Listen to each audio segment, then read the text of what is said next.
Buenas noches, mi nombre es Claudia Vargas, soy historiadora de la Biblioteca Nacional del Perú. En el marco de la emergencia sanitaria, la Biblioteca Nacional procura cumplir uno de sus fines esenciales, que es garantizar el acceso a la información y a la cultura. Próximos a celebrar el aniversario de la capital, la biblioteca rinde homenaje a la ciudad de Lima, con una serie de disertaciones sobre el origen y la historia de Lima, donde se dialogará sus principales colecciones patrimoniales y a través de una mirada analítica se expondrá su importancia y riqueza única en sus contenidos, con la finalidad de promover a la ciudadanía el conocimiento, el respeto y el aprecio al patrimonio bibliográfico documental del Perú, que constituye una parte vital del acervo documental que custodia la biblioteca. En esta tercera sesión, denominada Diversiones Públicas en Lima, 1890-1920, es un gusto contar con la participación de la ponente, la doctora Fanny Muñoz Cabrejo. Ella es doctora en Historia por el Colegio de México y licenciada en Sociología por la Pontificia Universidad Católica del Perú. Es profesora principal del Departamento de Ciencias Sociales y directora de la Maestría en Estudios de Género de esta casa de estudios. Es también miembro fundadora de la Sociedad de Investigación Permanente en Educación y asociada del Foro Educativo. Dentro de su área de investigación y docencia se encuentran los estudios vinculados a la metodología cualitativa y gestión educativa, entre otras áreas relacionadas a los ámbitos de la historia social y cultural. Sus trabajos han sido publicados a nivel nacional e internacional en países como Brasil, México y Estados Unidos. La Red para el Desarrollo de las Ciencias Sociales en el Perú publicó en 2001 su libro Diversiones Públicas en Lima, 1890-1920, la experiencia de la modernidad, en base a su tesis de doctorado para el Colegio de México. Nuestra invitada, la doctora Fanny Muñoz, analizará su experiencia de investigación en torno a su libro Diversiones Públicas en Lima, valioso estudio que reconstruye la experiencia de la modernidad a partir de las prácticas culturales que se expresaron en el desarrollo de las diversiones públicas y deportes que comenzaron a aparecer hacia finales del siglo XIX. Doctora Fanny, le cedemos la palabra. Sí, bueno, muchas gracias. Muchas gracias por la invitación a Gianmarco, que fue el que me escribió, a ti, Claudia, a Edson, que no lo escuchaba hace tiempo, y a Rosa. Bueno, quiero decirles que es la primera vez hace años que ya no hablo sobre mi libro propiamente, a veces en clases, pero nunca hace muchos años, porque ya tiene 20 años de publicado en una presentación como la que ustedes me hacen llegar, pero lo vi conveniente y entonces voy a presentarles lo que fue esta investigación que al recorrer los años abrió pistas para investigaciones específicas, ¿no? Como música, como también el carnaval, por ejemplo, un libro que escribió Rolando Rojas, o los libros o las investigaciones que veo sobre fútbol, incluso ahora hay ya investigaciones sobre fútbol de mujeres. Entonces creo que cuando yo investigué era como una investigación que daba cuenta de todo este conjunto de diversiones que tenían una función y también el deporte. Y en ese sentido voy a contarles en qué consistió esta investigación y también señalar los aspectos principales, ¿no? Entonces, bueno, yo voy a compartir con ustedes un Power que he hecho, pero que en realidad es un Power que no lo voy a seguir totalmente, sino va a dar cuenta de, puse, ¿no? Estos son los 3 puntos, que en realidad es la presentación que voy a hacer ahora. La sociedad, las diversiones, juegos y entretenimientos, las tensiones y conflictos. ¿Qué implicó este proceso y bajo qué lectura le di, ¿no? A las diversiones que en esa época, cuando trabajaba sobre todo en Lima, podía ser, oye, ¿qué tipo de investigación historiográfica es esta? Aunque ya en México yo había visto una de Pedro Viqueira que trabajaba sobre las diversiones, sobre todo en el siglo XVIII en México. Entonces me interesó en este caso a mí comprender desde esta perspectiva de historia cultural que ya se estaba instalada, sobre todo en la historiografía en el Perú, la experiencia de la modernidad, como ha señalado en la reseña, de la ciudad de Lima y de los distintos sectores que ya empezaban a emerger entre este periodo que es posguerra del Pacífico, 1890 y 1920, para ver que era un contexto de cambios y transformaciones, y quería ver cómo es que se daba la modernidad, pero ya no esta modernización material, sino la modernidad en términos subjetivos, ¿no? Que era tomando a Berman, tomando a Giddens, cómo se estaban formando estos nuevos ciudadanos para esta república que estaba emergiendo, y cómo se creaba la idea de este individuo burgués por parte de élites que también estaban en disputa. Entonces quise ver cuáles eran estos distintos sectores de la población, cuáles eran las implicancias que tuvo en la construcción de esta nación, en no después de la Guerra del Pacífico. Entonces, y también porque este periodo muy estudiado, y sobre todo en esos años, se estudiaba desde la perspectiva de la República aristocrática, bajo también ver esta idea de separación, de exclusión de distintos sectores, y a mí me interesaba ver, bueno, que la modernización material de cualquier ciudad implica también un desarrollo económico, material, y por lo tanto distintos sectores. Entonces, ¿cómo es que estos están interactuando? Es decir, esta idea más desde la cotidianidad, ¿no? Entonces, de la vida cotidiana, la experiencia subjetiva, e identificando justamente al Estado no solamente como un grupo social, sino todos estos actores que vamos a ver que crecen, ¿no?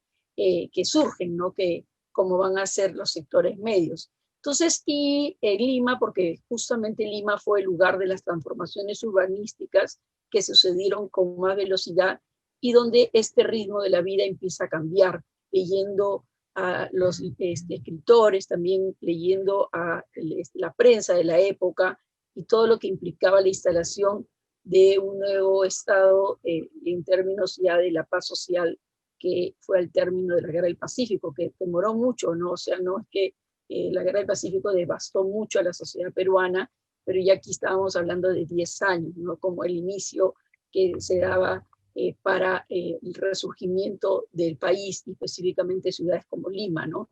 La Guerra del Pacífico, que justamente fue el acontecimiento que va a marcar este periodo que se analiza, el impacto de la guerra tuvo serias repercusiones, yo creo que todavía requieren ser estudiadas, que agudizan estos problemas sociales y materiales que la República no había resuelto a lo largo del siglo XIX, y que entonces el Estado y las élites tratan de enfrentar.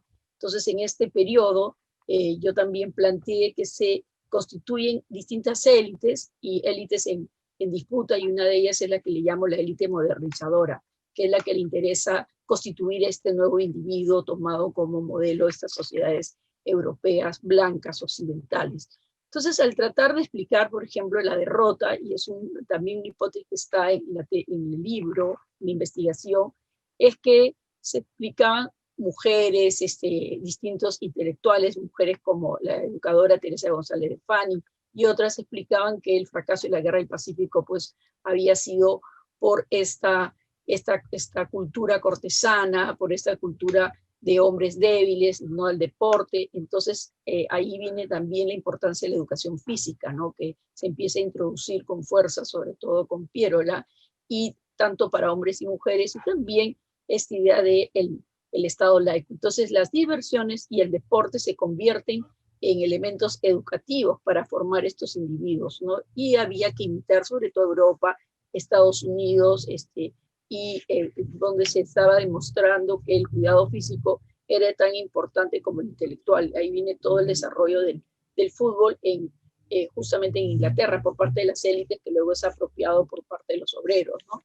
Entonces, yo quiero señalarles que me gustó mucho un texto que trabajo, que es de Marshall Berman, que habla pues de esta modernización, todos los óleos se desvanecen en el aire, un libro muy bonito para entender no solamente la modernización material, sino el lado subjetivo, ¿no? La experiencia de esta constitución de ciudadanos, de individuos, que diré, en ese contexto. Entonces, esta reconstrucción de esta experiencia la veo a través de estas prácticas, y entonces empiezo a ver, sobre todo por mi experiencia en México, que había hecho un trabajo también en México con unos archivos súper ordenados, qué pasaba en México en estos años, entonces yo me pongo a preguntar, ¿y qué pasaría en el Perú y específicamente en Lima, ¿no? Entonces ahí me permitió ver que, como ya he indicado, las diversiones públicas y los deportes representaban pues esta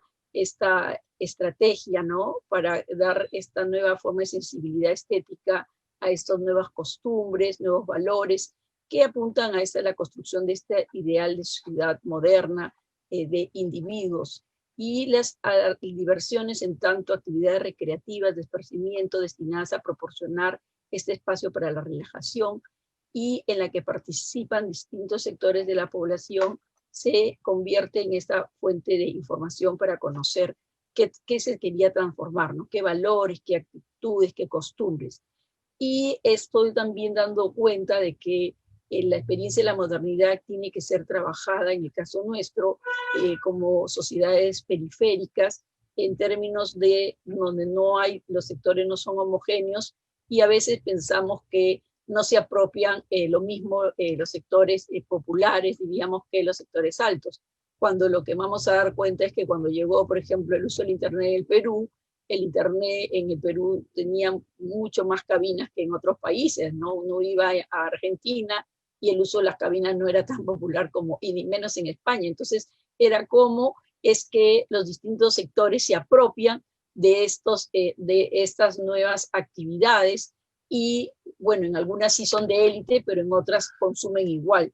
Entonces, en ese sentido, ahora sí planteo estos dos puntos, ¿no? Primero, algo del contexto, que lo voy a pasar más rápido para detenerme en las diversiones, porque si bien analizamos la experiencia subjetiva, esta tiene que ser a partir de la experiencia material, ¿no? ¿Qué es lo que cambia en la ciudad? Cambia en términos de, primero, ya hemos dicho, la Guerra del Pacífico ya pasaba, ¿no? Ya estábamos 10 años después de la Guerra del Pacífico y se planteó la necesidad de transformar, modernizar la ciudad, crear estos nuevos individuos, recuperarnos. También una estabilidad política, ya está Piérola empieza también este proyecto fallido, que fue el primer intento de crear un Estado moderno de Castilla, ¿no? Que tuvo la bonanza del guano y que se interrumpe justamente por este periodo de la Guerra del Pacífico. Nuevamente hay una estabilidad política y entonces se trata de crear justamente este Estado, ¿no? Con instituciones, ministerios. También vamos a observar un crecimiento poblacional, como ustedes van a dar cuenta por los datos que estoy poniendo, la llegada de extranjeros, en donde va a marcar mucho, sobre todo en Lima, la llegada de la población asiática, que ya venía desde 1840 en condiciones de culíes, pero que van a jugar un papel muy importante, no solo en la economía, sino, como ya vimos ahora, en todo el patrimonio cultural después de Perú, ¿no? Y de Lima. Entonces, aquí vamos a ver estas situaciones materiales que se presentan y lo que ya anunciaba, ¿no? Vamos a ver cómo empiezan a surgir estos sectores medios en números de profesiones, empleados, asalariados, profesores, literatos, estudiantes. Entonces, eso va a dar una configuración distinta a la ciudad. Por ejemplo, García Calderón, él hablaba en este periodo del renacimiento urbano peruano y decía, ¿no? La ciudad empieza lentamente, y cito, a salir del estado de abandono y empobrecimiento en el que había quedado. Una ciudad en ruinas y donde cualquiera que pasaba podía ver las huellas de la derrota.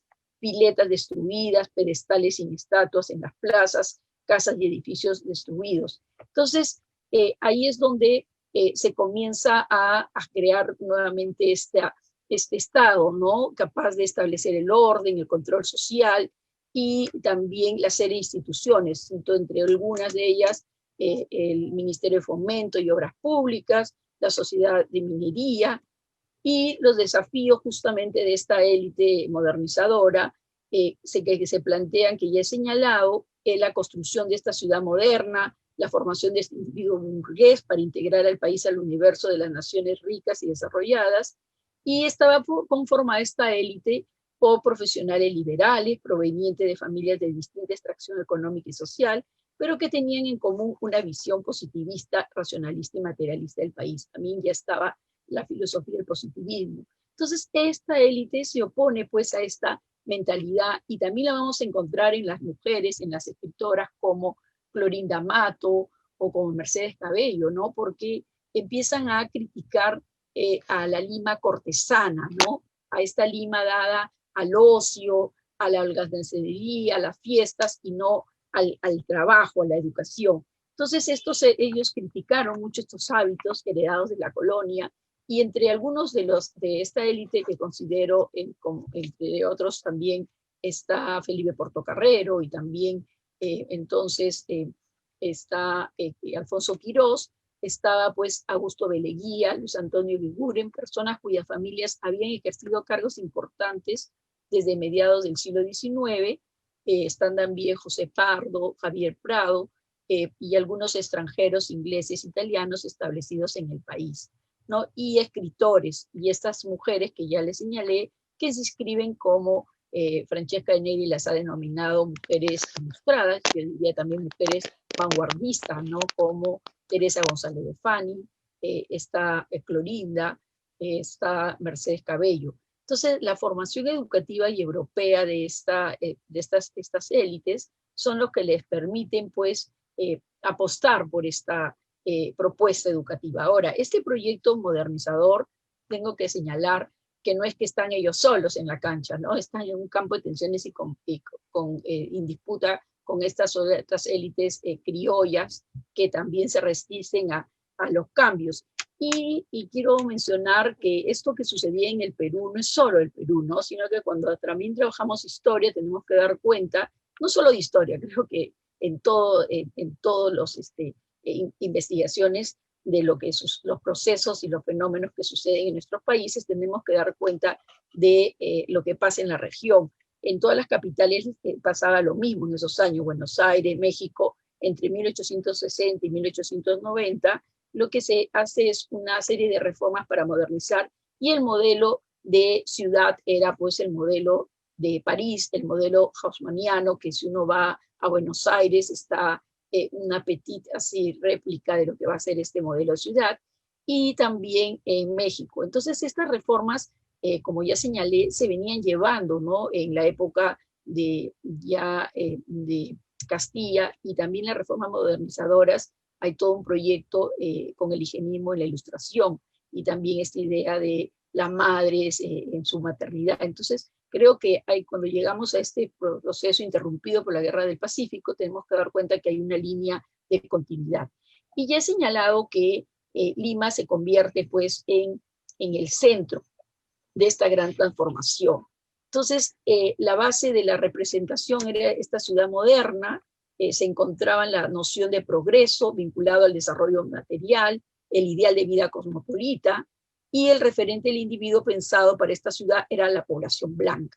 Los otros grupos, como eran la población negra, afro, ahora diríamos indígena, y después la población asiática, que eran los principales componentes, como he señalado, de la población limeña, fueron, ¿cómo se llama? Estaban ahí incluidos, pero en la calidad de ser civilizados. Esto significaba dejar de lado sus costumbres y adquirir este canon burgués universal. Y también iban de la mano las ideas de progreso y desarrollo acordes con esta ideología positivista. Entonces, otra cosa que quiero indicar es, vamos a ver, ya he señalado los cambios en la ciudad, las edificaciones, las reformas, este modelo modelo de ciudad europea, y quiero indicar cómo también iba creciendo la ciudad, ¿no? Y otra cosa muy importante, que Lima todavía era una ciudad sucia, ¿no? Empieza a haber muchos reglamentos, incluso en 1910, de que la gente no tire los papeles o el agua. Entonces es como estamos viendo una ciudad que empieza a dejar de tener los caballos en la plaza para tener este proceso ya de higienización y de urbanismo. Y el alumbrado eléctrico. Creo yo que esto es muy importante, porque el alumbrado eléctrico cambia justamente la posibilidad que tienen las personas de tener más vida, ¿no? O sea, no solamente en vida nocturna, como va a haber con la llegada de los teatros. Entonces, lo que estamos observando es, como lo indico acá, el paisaje de la vida social, que se restringía a las iglesias, a los conventos, o las salidas a Mancaes, o los paseos, ¿no? Esto va a ir cambiando por esta otra infraestructura que crece al compás del alumbrado eléctrico, el automóvil. Y no he puesto acá, pero tengo yo ¿cómo se dice? Tengo algunas citas en el libro, en donde como Helguera, Mariátegui y también García Calderón y otros, ¿no? Describen estos cambios, ¿no? Son muy bonitas como Valdelomar también se refiere a este cambio que se presentaba en la ciudad. Entonces, por ejemplo, estaban edificando estas construcciones que son los bancos, el Banco Italiano, el Banco del Perú, el Banco Popular, la Bolsa de Valores. Entonces, si uno se imagina, esta ciudad empieza a crecer, como ahora que vemos que ya no hay casas, ahí Lima creció tipo Buenos Aires, pero en las últimas décadas ahí estamos hablando de estos edificios.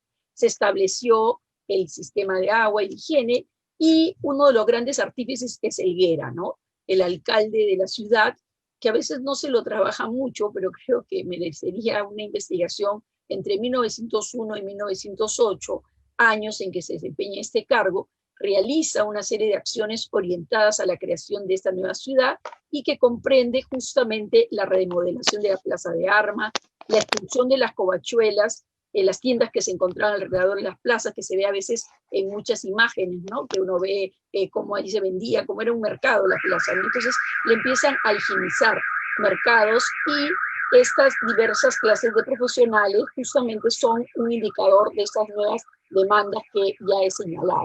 Entonces, lo que vamos a ver es bueno, ya he señalado cómo cambia la población. Disculpen, acá hubo un ruido de un carro. Entonces, esta ciudad nueva está ofreciendo posibilidades a estos distintos grupos sociales que la habitan, ¿no? Y parafrasando justamente a un investigador que trabaja estos mismos temas en Uruguay, ¿no? Y también que en Argentina, Luis Romero decía que una persona podía ocuparse como portero en una oficina pública, mozo de café, acomodador de teatro, empleado de almacén. Entonces esto nos da cuenta de quiénes surgen, ¿no? Estos nuevos personajes que la habitan y por lo tanto van a demandar, y hay otra forma de sociabilidad que no había en la Lima de antaño, diríamos, ¿no? Anterior. Entonces van a exigir, significa que esta modernización de la ciudad también no es plana, ¿no? Está exenta de conflictos porque justamente hay grupos, por ejemplo, hay mucha desigualdad, la falta de higienización, todavía el callejón de Otaiza tiene muchos gente que habita ahí en condiciones no higiénicas, entonces hay toda estas puestas en reglamentos para poder higienizar estas partes de la ciudad. Y estos discursos también que las élites tradicionales, grupos conservadores, también empiezan a defender otros tipos de actividades, ¿no? Entonces, lo que yo creo que allí hay que tener en cuenta es que también el espacio habitacional en Lima se encontraba en pésimas condiciones en algunos sectores de la ciudad, ¿no? Y esto está señalado por muchos diagnósticos que se hacen sobre esta población que habita en estos espacios habitacionales. Entonces, estas son las condiciones en las cuales se van a instalar, y acá cito acá he puesto esta cita de García Calderón. Su libro lo escribe más o menos en 1906, pero paradójicamente está traducido recién en el 81, porque lo escribe en francés. Lima, la capital, ciudad de los reyes, pasa por este momento de transición en su arquitectura, pierde un poco su aristocrática y encantadora vejez, rica en recuerdos galantes, de misticismo, para convertirse en esta ciudad moderna. Entonces la idea de la exigencia de teatros, de la exigencia de tener todo lo que implicaba estas ciudades en las que él vivía, pues también, ¿no? En París. Y acá hay otra cita de Mariátegui que dice, pues, ¿no? Lima se moderniza, no hay más que compararla con la ciudad de ahora, las casas antiguas se asustan de los autos que tendrían que tener cuidado, hay bicicletas, hay tranvías, eso también no he incluido en la modernización material, tenemos la electricidad. El tranvía es muy importante porque justamente permite la conexión. Había una primera, entre los que se crea una hípica primero en el Callao, y ahí el tranvía comunica el Callao hasta la parte de lo que va a ser el Palacio y Parque de la Exposición, y ese va a ser un lugar de mucha actividad. Entonces, ahora sí pasamos a las diversiones. Entonces, en este proceso de transformaciones urbanas es que yo encuentro, cuando investigo, que hay un discurso explícito, ¿no?, sobre cómo crear nuevas, traer nuevas diversiones, ¿no?, como para que se formen nuevos individuos, nuevas costumbres. Entonces, estamos viendo que estos cambios materiales van a implicar nuevos teatros, ¿no? Porque si bien había teatro en la colonia, se incrementan, como lo vamos a ver. También cafés, conciertos y sobre todo lo que va a ser el cine, ¿no? A finales del siglo XIX y sobre todo su auge en 1910.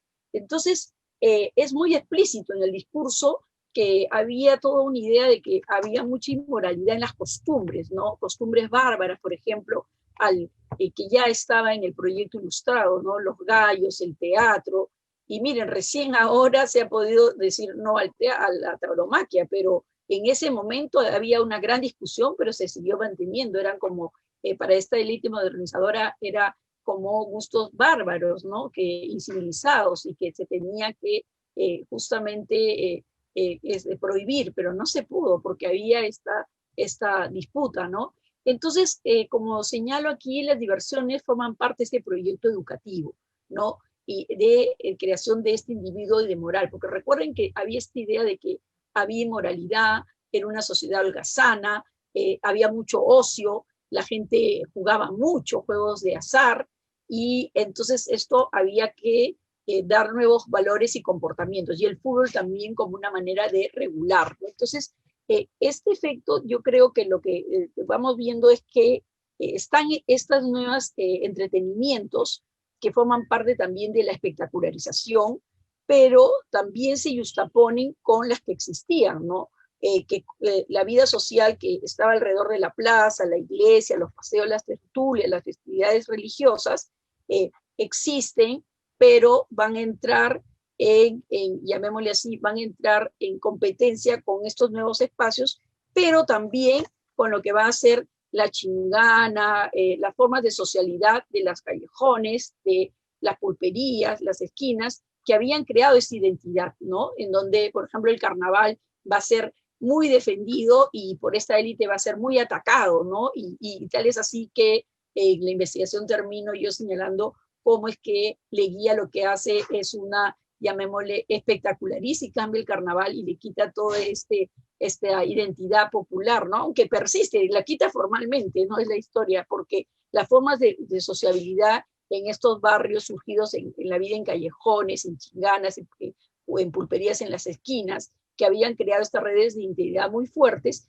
se justaponen con estas nuevas formas de socialidad. Entonces, aquí lo que yo puse, miren, esto eran los paseos a Mancaes, las tertulias, y ¿qué pasa? Empieza de 1886, de 12 espacios, miren cuántos identifico en 1920, 147.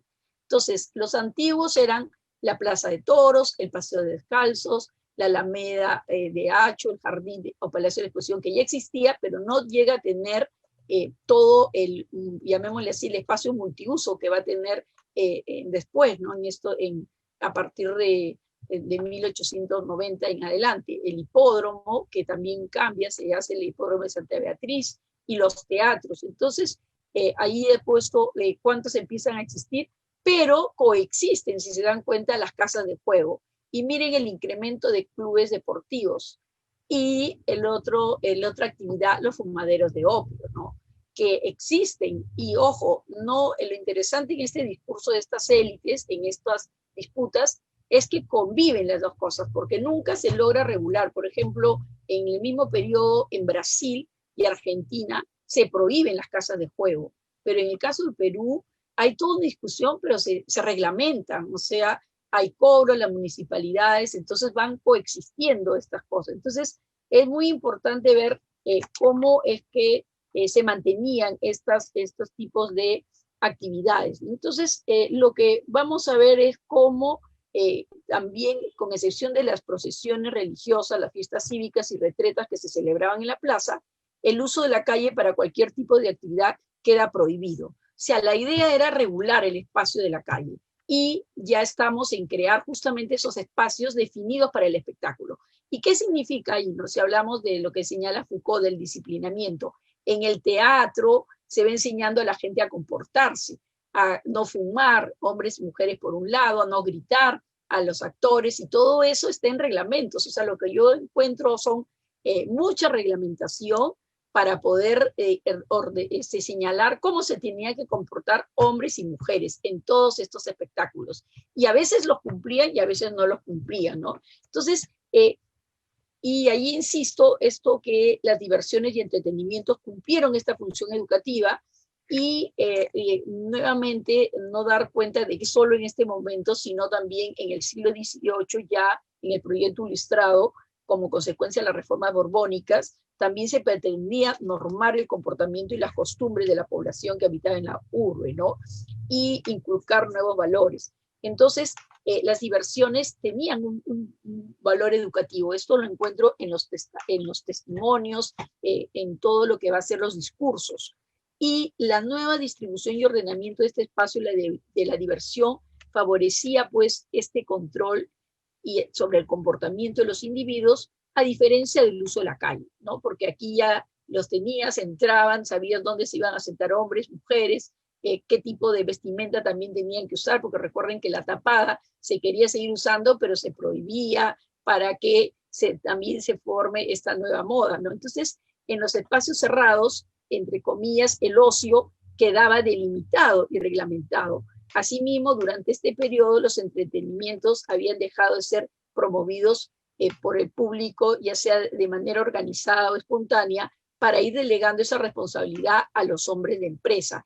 Y también, por ejemplo, aquí todas estas actividades, antes, como eran religiosas, etcétera, estaban reguladas por la iglesia, pero en cambio ahora es la municipalidad la que empieza a tener el rol protagónico en términos de reglamentación. Entonces se inicia este proceso de secularización de la sociedad. Entonces, en este periodo, la novedad la constituyen también las exhibiciones de animales, las presentaciones cinematográficas, que al inicio no tenían voz, y eran grandes acontecimientos, ¿no? Iba el presidente, por ejemplo, las exposiciones cinematográficas se hacían mucho en el Palacio y Parque de la Exposición. Fue muy interesante cómo el Palacio y Parque de la Exposición tenía para distintos espectáculos, y ahorita no recuerdo el precio, pero tenía distintos tipos de entrada, ¿no? Entonces era accesible, la gente era como un espacio ahí, y ahora lo he visto también, que ha recuperado este uso multiclasista, diríamos, ¿no? Porque tú te puedes ir allí incluso al propio parque, pero también había la laguna, se montaba bicicleta, el alquiler de la bicicleta sí era caro, se prohibía a las mujeres montar bicicleta, solamente se las ponía para exhibir, pero habían los globos aerostáticos, ahí se pasaba la primera proyección cinematográfica y también algunas en los cafés, las audiciones, el cine entonces alcanza esta gran popularidad en 1910 y fue uno de los espectáculos que más revolucionó las costumbres y mentalidad de la población limeña. Asimismo, el denominado sport, ¿no? Que creó expectativas en la población y se convierte pues en este medio para inculcar los nuevos valores, ¿no?, en distintos sectores, y si bien también tuvo, al igual que en Inglaterra, que era de élite, pasa rápidamente a apropiarse por los sectores populares, ¿no? Entonces, obreros, igual que en Inglaterra, la misma mecánica. Y sí, la hípica fue uno de los principales lugares de sociabilidad de sectores altos limeños. Quiero señalar que la hípica también había un lugar donde asistía mucho la población asiática por toda esta idea de las apuestas, ¿no? Entonces, incluían, por ejemplo, incluso las celebraciones de fiestas patrias incluían una celebración hípica donde iba el presidente, ¿no? Entonces, este es un espacio que ya lo había adelantado, que durante mucho tiempo reflejó, creo que aquí puse una foto, bueno, aquí está el teatro, las distintas óperas. Sobre el teatro no me voy a detener ahorita, pero quiero decirles que en el teatro se exigía mucho a la élite, no tanto las tonadilleras, sino era llevar un teatro, la ópera, es el teatro, entre comillas, de la alta cultura, ¿no? Pero a la población le gustaba más el teatro popular.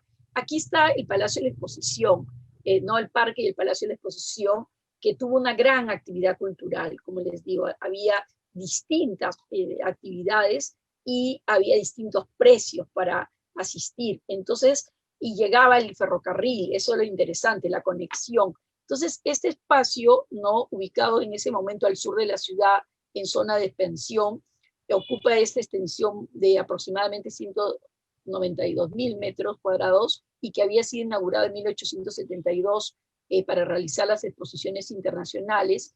En 1899 el Estado le cede al Consejo Provincial de Lima y desde entonces la municipalidad le asigna pues esta función de ser un lugar destinado a las distintas diversiones, ¿no? Y un encuentro entre los grupos sociales. Es decir, lo que trae esta experiencia de se encuentran individuos que pueden estar en distintas posiciones sociales, pero están gozando de un mismo espectáculo, pero a veces en distinto lugar o en distinta posición, ¿no? En el teatro o entran al Palacio de la Exposición, pero no pueden necesariamente alquilar la bicicleta, que es cara, pero sí pueden ir al lago o pueden dar vueltas, se dan cuenta. Entonces, es como consumimos esta experiencia subjetiva de estar, aunque sea, como diría también ahí Baudelaire, ¿no? Mira las vitrinas, estás entrando en esta experiencia de cambio, aunque de distinta posición. Entonces, es bien interesante ver cómo la expansión, diversidad y distribución de estos espacios de diversión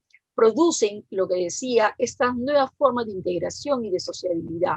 Allí las personas de distintos barrios podían encontrarse y si bien en los locales de entretenimiento la división entre esos sectores estaba delimitada, estos eran espacios propicios para observar e imitar estos hábitos y comportamientos.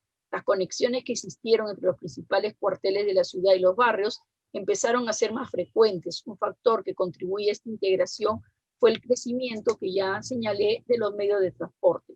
En este sentido, estas nuevas formas de sociabilidad entre barrios surgidos en la vida en las calles, callejones y chinganas que habían creado esta red de solidaridad muy fuertes, como ya también indiqué, se justaponen con estas otras formas de sociabilidad que surgían de asistir al teatro de tandas, que tenía una fuerte afluencia, no hasta tarde, hasta la noche, hasta las 12 de la noche, tal es así que se tiene que reglamentar que más temprano porque se hacía bulla, ¿no?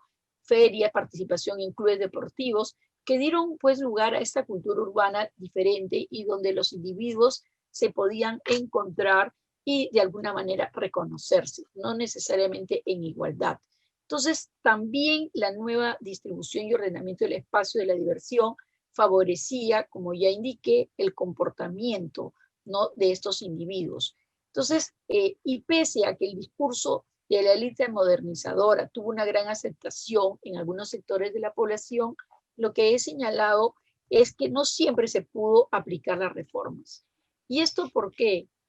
Aquí está, este es el teatro y ya es la hípica la que construye Leguía, que queda en Santa Beatriz.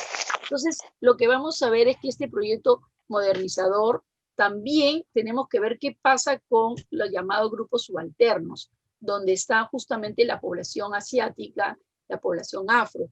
Y yo creo que ahí es muy interesante la participación de la población asiática, que como ya se conoce, muchas de ellas adquieren su autonomía en la Guerra del Pacífico, ¿no? Se escapan, se fugan de las haciendas y en la ciudad empiezan a trabajar en lo que va a ser estas fondas chinas de comida china. Y de la que tenemos lo que después va a ser el chifa, ¿no? Pero que ha sido estudiado mucho por Humberto Rodríguez Pastor. Pero lo que vamos a encontrar es que allí hay un discurso muy ambiguo, porque en la prensa siempre se cuestiona mucho hasta la comida asiática, en los restaurantes, se dice, te vas ahí y te cae, hay una rata, un gato, todas estas leyendas salen de ahí. Pero la gente iba porque se atendía muy rápido y era muy fluido, a diferencia de una fondita criolla en donde se demoraba mucho, no se atendía la rapidez. Pero ¿qué había también? Había teatro chino y había fumaderos de opio. Y eso es muy interesante. ¿Por qué? Porque todo el discurso, y eso fue creo que lo que más en mi investigación, lo que más llamémosle así, el descubrimiento de esta investigación fue encontrar este legajo en el Archivo de la Nación de expedientes, porque, bueno, ya ahorita estos legajos no los he revisado, pero nuestros archivos pues te dicen, tú buscas algo y te dicen, búscalo. Igual fue la municipalidad. No tenemos todos los legajos ordenados como tienen países como México, en el cual yo estudié, ¿no? Que tú pides unos años, te dan, no, aquí el investigador tiene que empezar a buscar distintos legajos. Entonces yo encontré también soy muy amiga de Humberto Rodríguez Pastor, paraba mucho en el barrio chino en ese momento, pero encontré en el Archivo de la Nación, ya por el azar, porque ya venía trabajando un mes y no encontraba la información que él me había dicho, por ahí debes encontrar algo, y de pronto entre los papeles empieza a ver estos fumaderos de opio, ¿no? Y que los fumaderos de opio, bueno, ustedes saben que la población asiática llegó en calidad de pulis, en calidad de semi-esclavos, diríamos. ¿Por qué? Porque les engañaban que venían a un país de las arenas del norte y en realidad ya no llegaban a Estados Unidos y venían a Perú y venían a trabajar en las Islas Guaneras, pero ellos tenían que pagar su pasaje y pagarlo durante 8 años. Tenían primero hombres. Pero ¿qué pasaba? Que a lo largo de esos años en las haciendas los estaban en unas condiciones de tanta explotación, que también les vendían, les hacían fumar opio y los volvieron opiómanos, y nunca les daban efectivo, sino siempre les decían que debían, y no tenían nunca su libertad. Entonces, ustedes han visto, hay muchas fotos de los culís, ¿no? Cómo viven. Entonces, lo que pasaba es como cuando ellos adquieren su libertad y van sobre toda esta calle, pues que es la calle Capón, también está el callejón de Otaiza, donde vivían así ¿cómo se llama? Hacinado, ¿no? Lo que se ve es que detrás de estas fonditas también estaban estos fumaderos de opio, que ellos ya tenían esta costumbre. Pero ojo, esta costumbre también está siendo apropiada por un grupo de peruanos, sobre todo de gente que era llamémosle así, vanguardia, como Valdelomar y otros literatos. Entonces, lo que se hizo, pese a que se criticaba, se prohibía, también yo encuentro una reglamentación de los fumaderos de opio. Es decir, todo esto de las casas de juego que van coexistiendo, hay un discurso que te dice hay que erradicarlas, sacarlas, pero al mismo tiempo se empieza a señalar que sí se necesita para esta población asiática, pero también la consumía la población, ¿no? Entonces, eso, pero se quiere reglamentar, ¿no? Por términos de higiene, etcétera. Entonces, lo que vamos viendo es cómo estos reformistas, ¿no? Liberales, estos modernizadores, no pueden llevar a la base, pues, estos proyectos, porque también este discurso, pues, sobre la población asiática como seres sucios, enfermos, viciosos, ayetos y sin ninguna capacidad intelectual, difundido, como ya he indicado, en la prensa, la literatura, ¿no? Se encuentra un discurso racista de sustento científico, ¿no? O sea que se prefería la población blanca para la migración, pero simultáneamente esta mano de obra también se necesitaba, ¿no? Entonces, este discurso racista que se da se sustenta en esta jerarquización natural entre las razas de acuerdo a su herencia genética, y es así que en el mundo existen razas superiores y razas inferiores. A la raza blanca le corresponde el estatus de superioridad, que, como dice Foucault, se convierte en la verdadera y única raza que detenta el poder. En cambio, la población asiática constituía una de las razas inferiores, y si bien ellos compartieron con la población indígena y negra el rango de razas inferiores, ocuparon la última jerarquía dentro de estas razas. La exclusión de la población asiática en la sociedad peruana se manifiesta de sus inicios. La historia de maltratos y vejámenes ampliamente analizados en diferentes estudios muestra la brutal violencia y agresividad a la que fueron sometidas estos culíes durante su permanencia, que he señalado en las Islas Guaneras. Hay mucha fotografía sobre esta situación, ¿no? pero lo que vamos a encontrar es cómo es que se prestan para este hábito de teatro chino y fumaderos de opio. Sobre el teatro chino encontré poco, la verdad, también hay una beta, y después también con la población afro era todo el tema del carnaval. Entonces aquí creo que tengo una foto de, miren, esto es las mujeres como el espacio el espacio de la hípica era un espacio de socialización de las mujeres de sectores altos, ¿no? Bueno, eso lo vemos hasta ahora, ¿no? En sociedades como Inglaterra, etcétera. Pero también encontré que iban los hombres en la bicicleta, este es en el Palacio de la Exposición, ¿no? Comprarlas era muy caro, las alquilaban, también élites también las compraban. La bicicleta fue todo un suceso. Ya no me voy a detener porque cada cosa está desarrollada, sino que me tomaría más tiempo, que ahorita ya me van a decir corta, corta. Pero ahí quiero señalarles, hablando desde una perspectiva de género, que las mujeres posan, pero no montan porque hay toda una discusión sobre la pérdida de la virginidad de las mujeres al montar la bicicleta.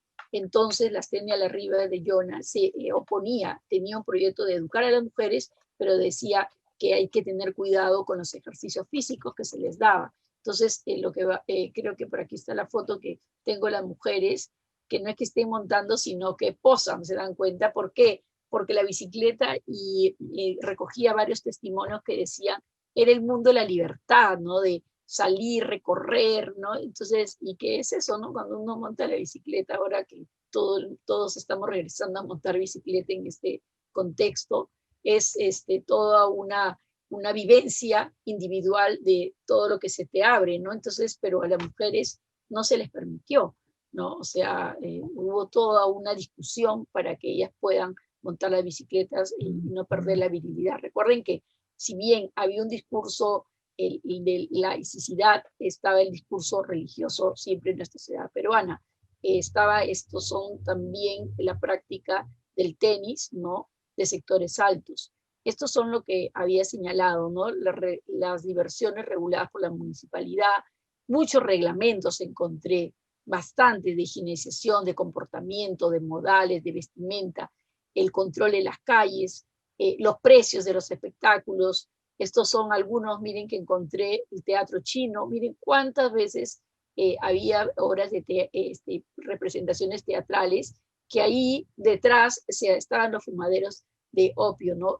Los gallos, y los toros, los gallos, y todo lo que eran los juegos de azar eran muy criticados por esta élite modernizadora. Pero también estaban, ustedes han visto que recién con la pandemia es que se logra erradicar la tauromaquia, e incluso hay mucha crítica, ¿no? Y eso está desde el siglo XVIII. Entonces, lo que encuentro son, pues, estos conflictos, ¿no? Entre los viejos y los nuevos entretenimientos, pero no hay que verlo solamente con, la diversión, la actividad lúdica, sino lo que implica en términos de proyectos educativos, lo que está en juego ahí, ¿no? Está en juego este enfrentamiento entre lo que la élite modernizadora llamaba esta élite criolla, ¿no? Que le gusta la albacenería, es una élite que no le gusta el trabajo, la disciplina, el rigor, el deporte y una vida muy cortesana, y que está dada a los juegos de azar. Y ahí es bien interesante, se emparenta la población asiática con la población que le gusta los juegos de azar, identificada entre comillas como criollo, porque en todo hay apuestas, en los gallos, en los juegos de azar, y ellos tienen unas apuestas que se llaman las rifas chinas. Entonces es como, miren, no solo en la comida, sino ha habido llamémosle esta compenetración de prácticas culturales desde el inicio, solamente que ya quisiera que en las escuelas se enseñen también estas cosas, ¿no? Entonces, esto vamos a encontrar, y con relación, así como con la población asiática, está todo el tema de los fumaderos de opio, ¿no? También con la población afro está todo el tema del carnaval. ¿Y el carnaval por qué? Porque en el carnaval había un juego de seducción corporal.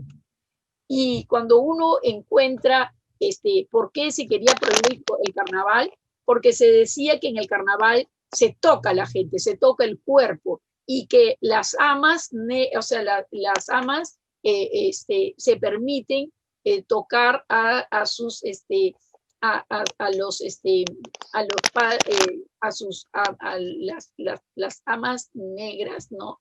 Permiten tocar a los padres, a los hijos de las familias, y entonces eso no puede ser permitido porque hay que guardar, llamémosle así, hay que guardar el recato y la posición social. O sea que era un juego que llamaba mucho a la seducción con el discurso que justamente a todo lo afro lo ha llevado a estigmatizarlo como lo seductor, lo frívolo, como la expresión del cuerpo, ¿no? Entonces, también hay toda una discusión que esta es una fiesta que hay que erradicarla, ¿no? Porque corren, le agarran la cara, le echan polvo, le tiran, pero es esta idea de la sensibilidad de los cuerpos que no se deben chocar. Entonces, esto es lo que quería señalarles en términos de, por ejemplo, ¿no? Las diferencias y la separación de la élite modernizadora con la élite señorial conservadora que participa de la cultura criolla, dio lugar justamente a que ésta elabore un discurso de lo criollo asociado a lo popular.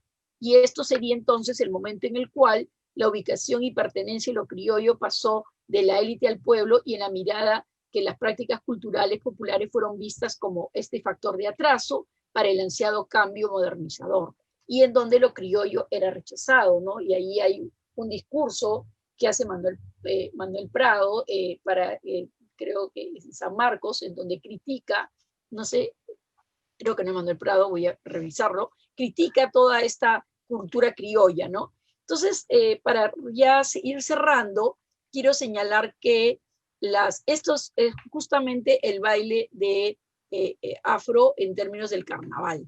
Y también esto era criticado porque era el baile, la sensualidad, el manejo del cuerpo, el tocarse, en donde no se respetan las diferencias entre clases sociales. Entonces, la experiencia y la modernidad en el caso peruano, en este periodo, específicamente en Lima, porque no voy a hablar de todo el país, se dio al interior pues de este complejo campo de relaciones y contradicciones, ¿no? Lleno de anacronismos propios del peculiar y desigual desarrollo económico peruano. En este proceso, la tensión y el conflicto estuvieron presentes en las relaciones entre los distintos grupos de la sociedad, los cuales tenían diferentes puntos de vista acerca de la modernización y la construcción de la nación.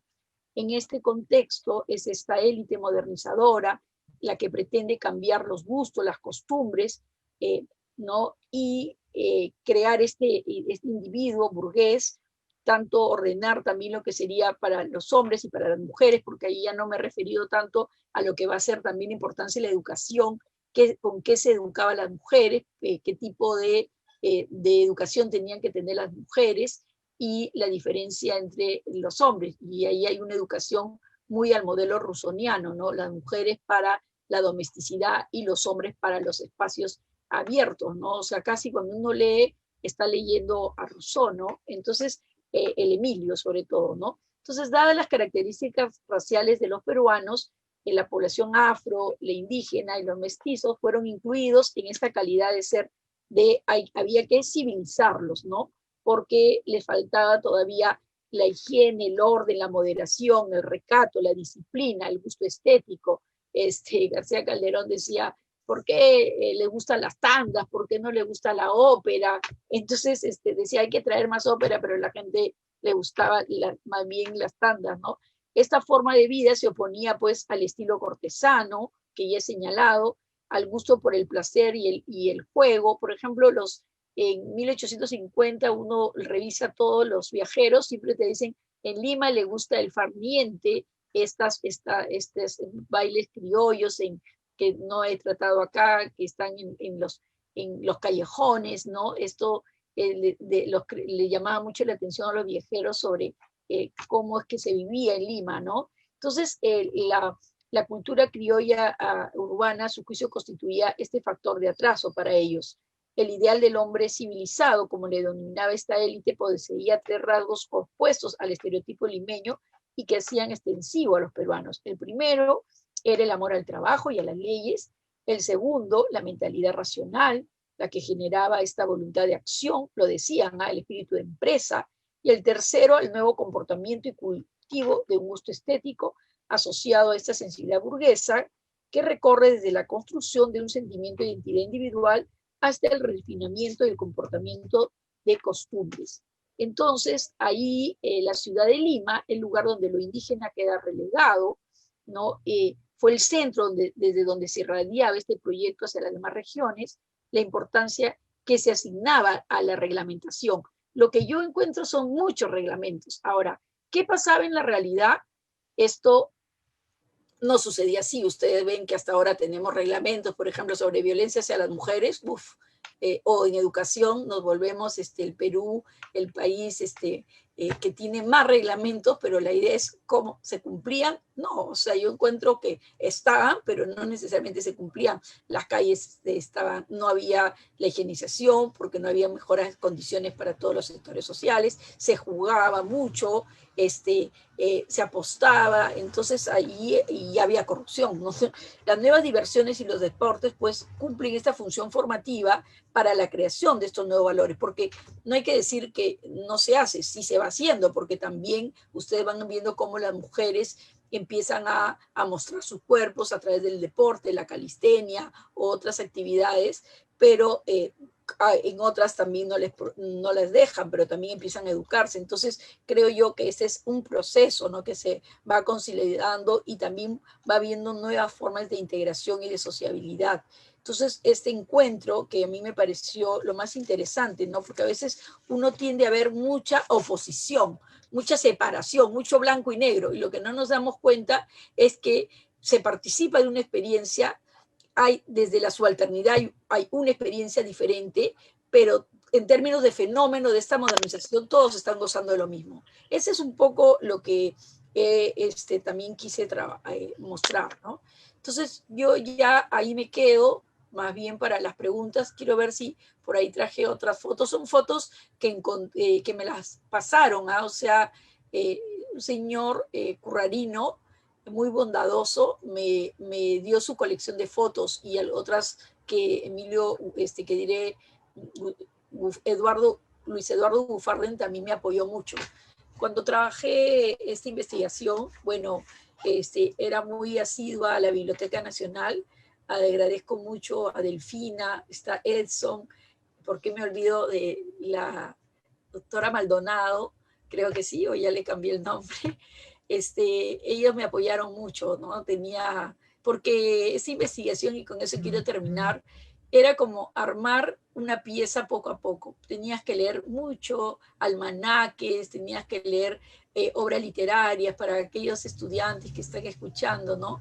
Armar todo, ir viendo qué pasaba, literatura, fotografía, y también los almanaques, la prensa, y la prensa, los libros de viajeros. Entonces, disfruté mucho en verdad de esta investigación, y gracias por la invitación. Hacía mucho tiempo que no hablaba de esta investigación. Sí. Muchas gracias, doctora. La verdad ha sido muy importante esta ponencia, ¿no? Lo que nos ha compartido. He quedado también recordando algunos datos que también estuve revisando en las épocas de universidad. Me pareció muy interesante este tema de cómo va cambiando, ¿no? Las relaciones interpersonales,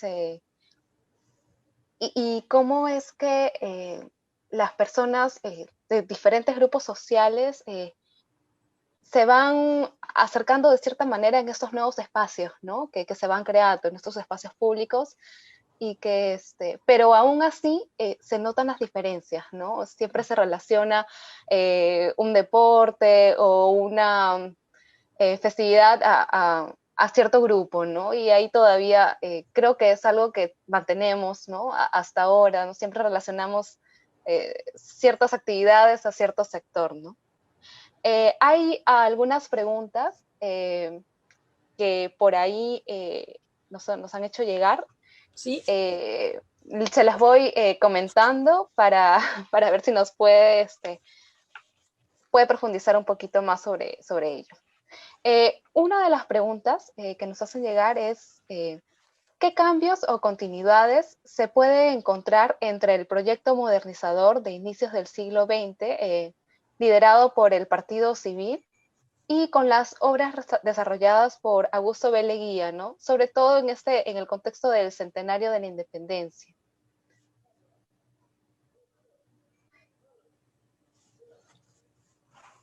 Bueno, yo creo que mi investigación llega hasta el 20 y en realidad Leguía justamente, yo lo pongo a Augusto de Leguía en esta élite modernizadora.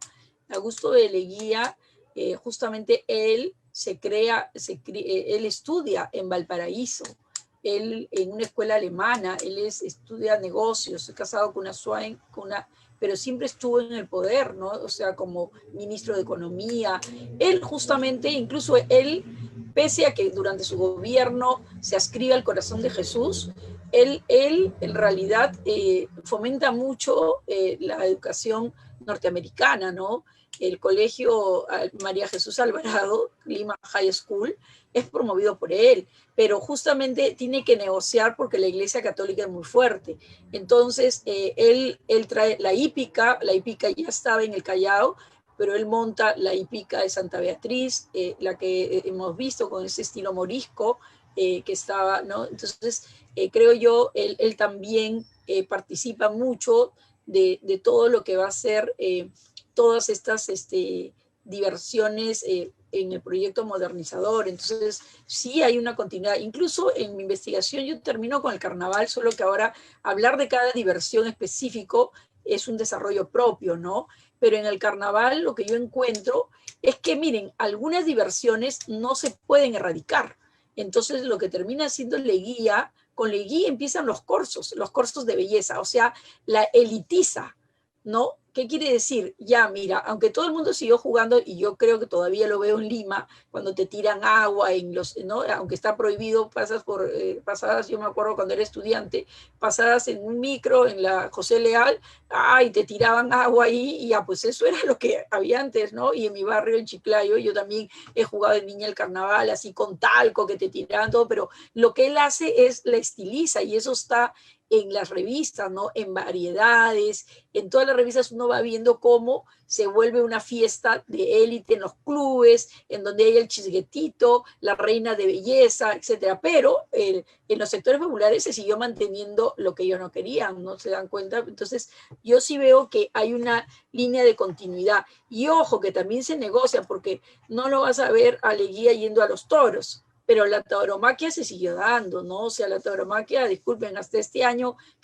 el año pasado, perdón, que se le erradicó, y ya, bueno, a la mala con el alcalde que puso ahí a todas las personas que necesitaban, ¿no? Les dio albergue en la Plaza de Hacho, se le ha puesto fin, pero ha habido toda una protesta, etcétera, ¿no? Luces y sombras siempre aparecía en las páginas sociales porque había todo un gusto, ¿no? Y el propio Valdelomar, miren, era tan contradictorio que Valdelomar escribió un libro, una novela muy linda de elogio al arte de la tauromaquia. Entonces, y él era un modernizador, o sea, iba a los fumaderos de opio, se embelezaba de todos los cambios, pero también, pues, o sea, es como, por eso es que creo que lo que tenemos que, cuando investiguemos, es ver la complejidad también de los propios individuos dependiendo de su sector para apropiarse de estas experiencias y no ponerlos como a veces hacemos porque no podemos manejar la complejidad en blancos y negros. Creo que no hay que hacer eso, jamás. Pero eso lleva a investigar, a hilar, a buscar más relaciones, ¿no? ¿Qué fuentes? No una sola fuente, sí. Creo que, y para cerrar, yo diría que Leguía es la cristalización de todo este proyecto modernizador cuando llega al Estado. No es casual que Lima va creciendo y la avenida que conocemos como la avenida Arequipa en realidad se llama la avenida Augusto de Leguía. Y hay ahora investigaciones que están develando todo lo que hizo Leguía, no para que uno lo tenga no en un justo medio, diríamos, ¿no? O sea, sí conozca, pero también conozca esta otra historia, ¿sí? Excelente, muchas gracias, doctora. Tenemos un par de consultas más. La que seguiría sería la siguiente. ¿Considera que Lima fue una ciudad con más vicios, como el opio, el juego, las apuestas, ¿Qué otras ciudades de su tiempo? Muy buena pregunta. Muy buena pregunta. No tengo, miren, yo no podría ahorita darte una respuesta categórica, porque cuando yo investigué, vi que en las otras ciudades se discutió mucho de las casas de juego, muchos, ¿no? En ciudades como en las capitales, ¿no? De Buenos Aires, etcétera, y se prohibió, pero en el Perú se mantuvo. E incluso uno va y no encuentra en Buenos Aires casas de juego como llegaron acá durante la época de Fujimori. Nosotros hemos visto cómo está lleno de casas de juego ahora en Lima, ¿no? Desde los 90. Entonces, entonces te diría que Lima sí, ¿no? O sea, ahorita incluso quiero ver en mi libro que había muchas casas de juego, o sea, y hay mucha reglamentación. A esa parte yo le dedico todo a un capítulo, porque con eso se hablaba de la lucha contra la inmoralidad, ¿no? Había mucha gente, o sea, también hay que entender que son discursos, porque también se confundía la gente que estaba afuera, ¿no? Se estaba afuera pidiendo limosna porque no era una ciudad que tampoco todo el mundo tenía acceso a los recursos, pero sí había muchos distintos tipos de juegos, y se hablaba mucho del juego de azar, ¿no? Que era uno de los pasatiempos más difíciles de erradicar, ¿no? En este periodo. Y no solamente eso, miren, la estadística informaba sobre el alto número de personas que acudían a las casas de juego de toda condición social, médicos, abogados, artesanos, y denunciaban que en el Perú no se contaba con reglamentos. Entonces lo que yo encuentro pues es que empiezan a reglamentar incluso en el Código Penal, ¿no? El reglamento de moralidad pública en 1877. Imagínense, hay reglamentos de moralidad pública porque había mucho vicio, ¿no? Y esto ha seguido, incluso se hablaba pues de gente que perdía sus casas, y ahora yo veo, ¿no? Hay todas las historias que te dicen de gente que ha entrado a los juegos, a las casas de juego y ha perdido, etcétera, no se logra erradicar. Entonces, yo sí diría que sí había, miren, en 1900 se logra identificar en Lima 20 casas de juego, ubicadas en donde, en la calle Capón, en Mercaderes, en San Juan de Dios, todo en el centro, ¿no? En los cuarteles, en la calle del Baratillo, en las fondas. Y, por ejemplo, ahí hay este discurso, ¿no? Domingo Parra decía, se arrastran todos los elementos de moralidad y respetos cívicos, la privación de derechos civiles y políticos al ciudadano que prefiere buscar recursos para su vida en estos antros de degradación en vez de emplear la actividad y fuerzas en el trabajo honrado. Y esto tiene que ver, por ejemplo, Mercedes Cabello Carbonera, ella en sus novelas, cuenta pues cómo la gente perdía el dinero, ¿no? En esta vida cortesana por ir a las apuestas, etcétera. Y miran, estas son estas casas de juego, pero luego tenemos las rifas chinas, luego tenemos también con la pelea de gallos, todos son apuestas, y la pelea de gallos todavía existe. Disculpen, ahora en plena pandemia se encontraba casas en donde se jugaba, ¿no? Juego de dados, etcétera. Entonces, yo sí diría que sí había muchas casas de juego, porque estaban los códigos penales del 63, el reglamento de policía que prohibía el juego y solamente lo terminaban reglamentando. O sea, nunca lo cerraron, como sí pasó en Brasil y en Argentina. Cerraron esas casas para que este proyecto modernizador se pudiera llamémosle así, implementar, ¿no? En caso del Perú, no, pues, o sea, esa es nuestra historia, creo. Nuestra historia es esta idea de tenemos, pero también por abajo hay otra corriente. Entonces se sigue jugando, ¿no? Es algo que se mantiene, en realidad. Sí, que se mantiene. ¿Ah? Yo diría, Sí. miren, ahí está para los historiadores o historiadoras que hagan un estudio, creo que sí vi, pero siempre he querido hacer una investigación actualizada de mi investigación sobre ahora, qué pasa, ¿no? Pero ya tendría que trabajar con un equipo porque hay muchas manifestaciones, ¿no? Pero las casas de juego que hay ahora, ¿no? Yo el año pasado no, el 2019, en un año nuevo, pasé y muchas mujeres solas estaban recibiendo el año nuevo en estas casas de juego, ¿no? Sí, y hay en distintos distritos, ¿no? Todas estas casas llegaron, existían, pero llegaron con mucha fuerza en todo lo que va a ser la época de Fujimori, ¿no? O sea, los casinos, ¿no?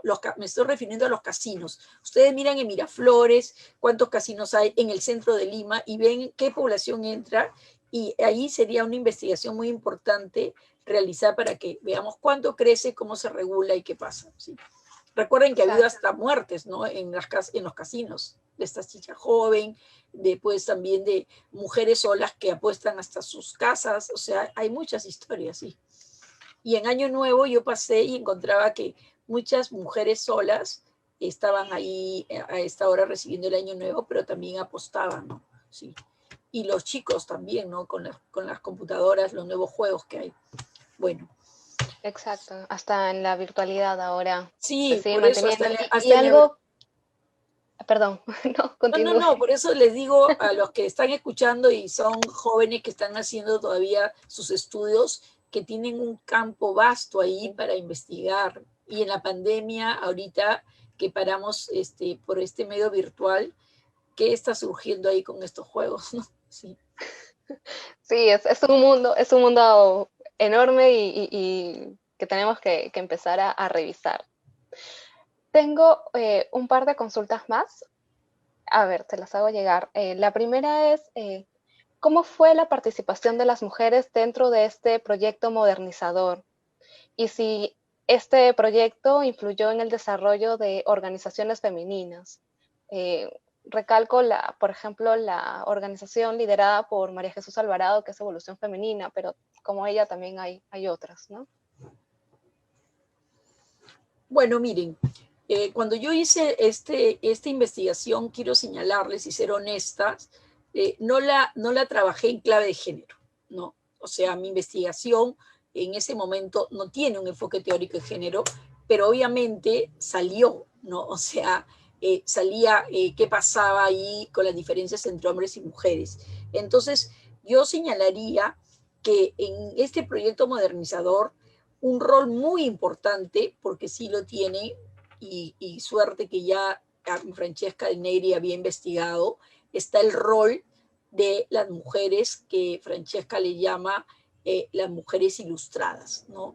Que comienza este proyecto, ojo, gracias a lo que va a ser el apoyo nada menos de Castilla, pero en su idea de las mujeres en las casas, en las tertulias literarias y cómo participan con los hombres, pero ya en estos años las encontramos, y yo lo señalé, a las mujeres que son las mujeres que participan, ojo, en revistas, tienen sus propias revistas y critican todo lo que ha sido la Guerra del Pacífico, porque hay esta no formación tanto a hombres como a mujeres. Entonces ahí participan exigiendo su voz, participando en los espacios públicos a partir de la educación.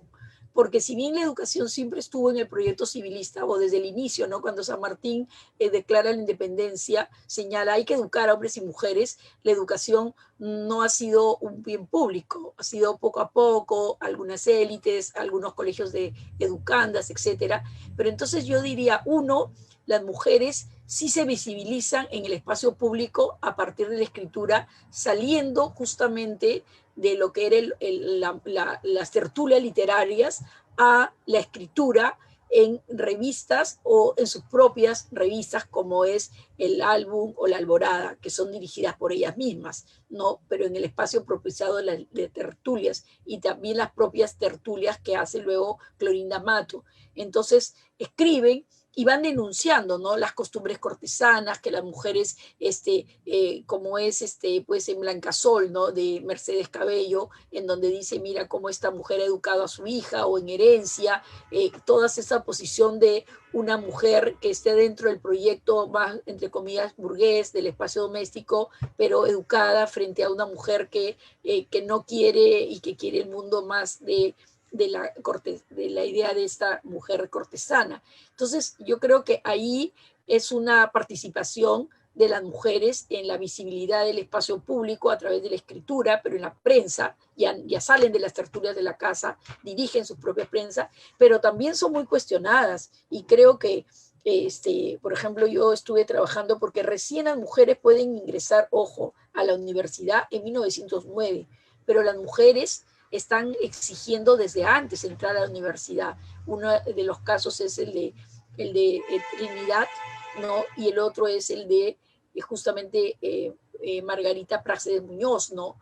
Que entre 1890 tienen que exigir presentarse, estudian ciencias, pero no ejercen. La otra es Trinidad en Cusco, es abogacía, que era una carrera de hombres también, y luego cuando muere ya le dan su título, ¿no? Pero son con permisos, entonces yo creo que allí es una lucha, una disputa. Ahora, en términos de organizaciones feministas, yo creo que ahí es la labor pionera de dos personas, ¿no? Primero es de María Jesús Alvarado, que ha sido la que más ha investigado, ha sido justamente Margarita,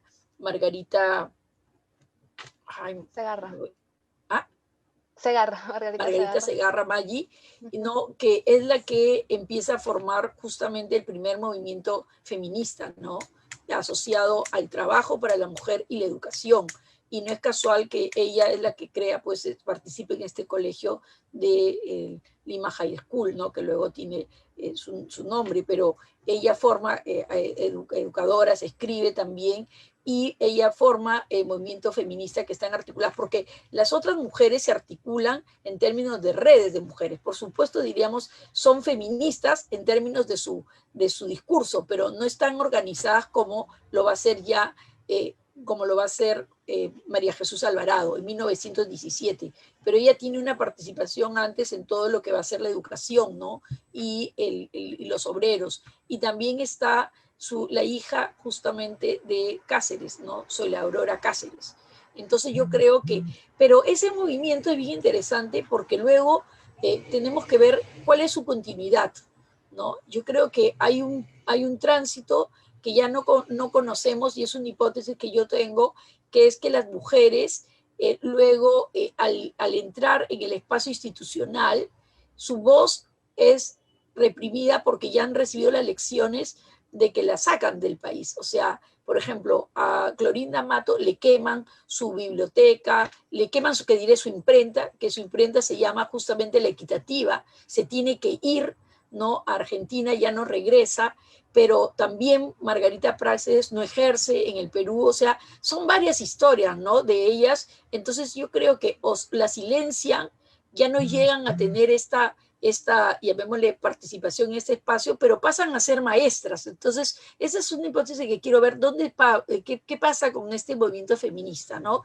En la línea de continuidad, porque luego lo veo más en los 50, pero hay todo un periodo que quiero investigar, ¿no? ¿Qué está pasando? Y finalmente también otra relación de qué hacen las mujeres, ¿no? Las mujeres también no hay que dejar de hablar de las otras mujeres que empiezan a interesarse en lo que va a ser el deporte, pero generalmente ahí encontramos a mujeres de élite, ¿no?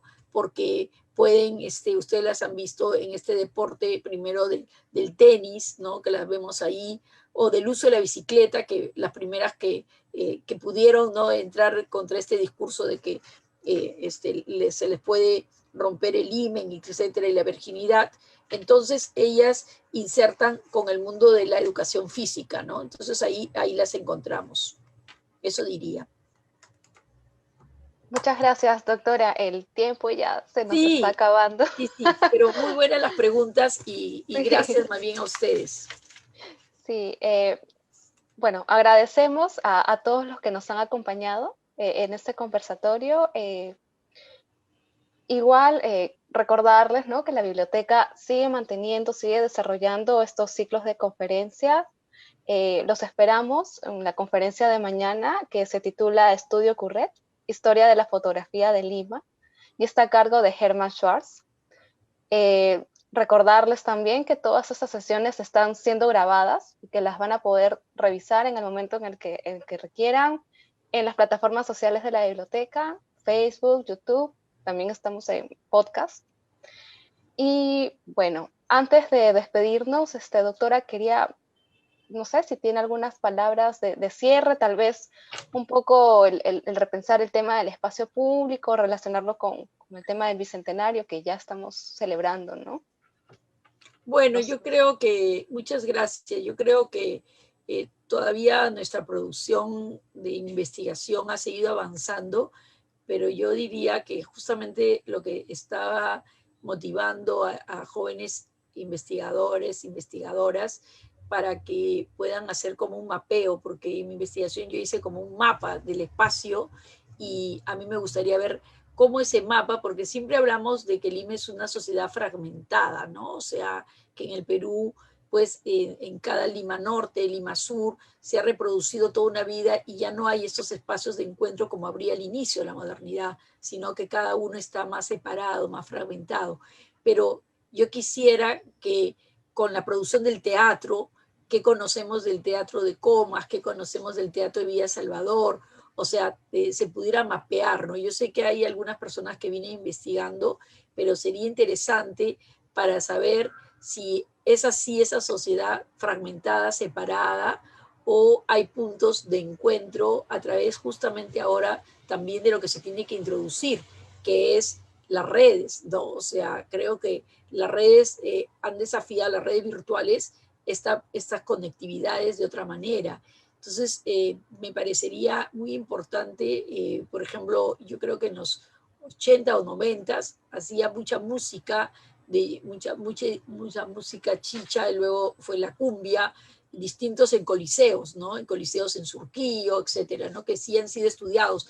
Pero a mí me gustaría como tener un mapa cultural de todas estas no le llamaría industrias culturales, pero sí de estas producciones culturales para entender dónde estamos y cuáles son los puntos de encuentro. Entonces, sí sería bonito. Y otra investigación, ya para hablar del Bicentenario, es justo la última pregunta que me hicieron, ¿no? Sobre las mujeres. O sea, ¿cuál es ahí la participación que han tenido las mujeres? ¿No?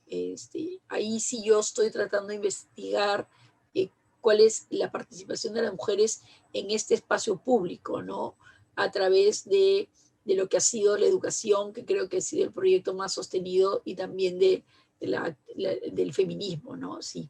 Entonces, eso dejaría, y creo que todavía tenemos mucho campo para investigar en estos 200 años de lo que va a ser la llegada del Bicentenario. Y con nuevos lentes, ¿no? Creo que los lentes tienen que ahora permitirnos investigar sobre cómo trabajar lo virtual, ¿no? Y eso supone nuevos desafíos. Y bueno, también quiero despedirme diciendo que tenemos que cuidarnos, ¿no? Porque ya ahora hubo la noticia de que el Perú entró a una segunda ola, por supuesto con distintos niveles, no en el mismo, en la misma intensidad en el territorio, pero Lima sí está entre las zonas de más cuidado, y que a veces no nos cuidamos y decimos no nos pasa nada, y resulta que ya los hospitales, las UCIs han colapsado.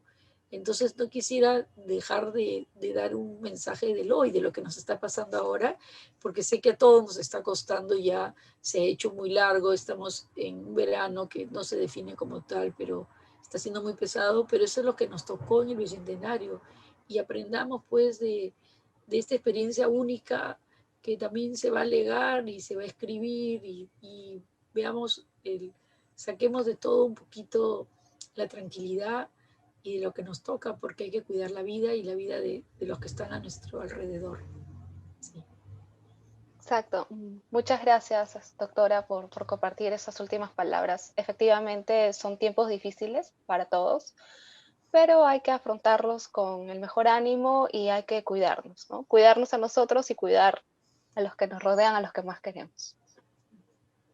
Gracias a ustedes y las felicito por esta gran iniciativa.